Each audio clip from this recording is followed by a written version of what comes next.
আন্তর্জাতিক ক্রিকেটে একটা সময় ৩ ফরম্যাটেই ছিলেন সেরা। গত বছর টি-টোয়েন্টি বিশ্বকাপ জয়ের পরই এই ফরম্যাটে দেশের জার্সিতে বিদায় জানিয়েছিলেন।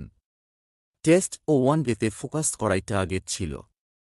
যদিও মাঝে টেস্ট ক্রিকেটে সময়টা ভালো যাচ্ছিল না, বিশেষ করে অস্ট্রেলিয়া সফরে।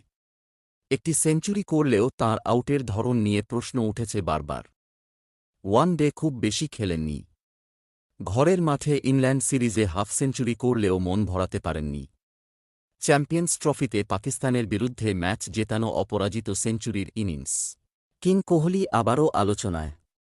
অস্ট্রেলিয়ার কিংবদন্তি বলছেন, বিরাটের মতো সেরা কাউকে দেখেননি পাকিস্তানের বিরুদ্ধে সেঞ্চুরির ইনিংসের পথে ওয়ানডে আন্তর্জাতিকে ৪,০০০ রানের মাইলফলক পেরিয়ে গিয়েছেন।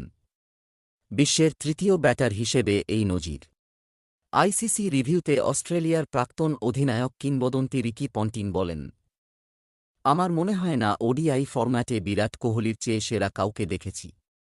ও রানের নিরিখে আমাকে আগেই ছাপিয়ে গিয়েছে। সামনে শুধুই দুজন।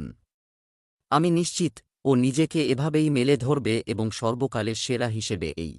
ভিডিওটা ভালো লাগলে লাইক, শেয়ার ও চ্যানেলকে সাবস্ক্রাইব করে নিবেন। ধন্যবাদ।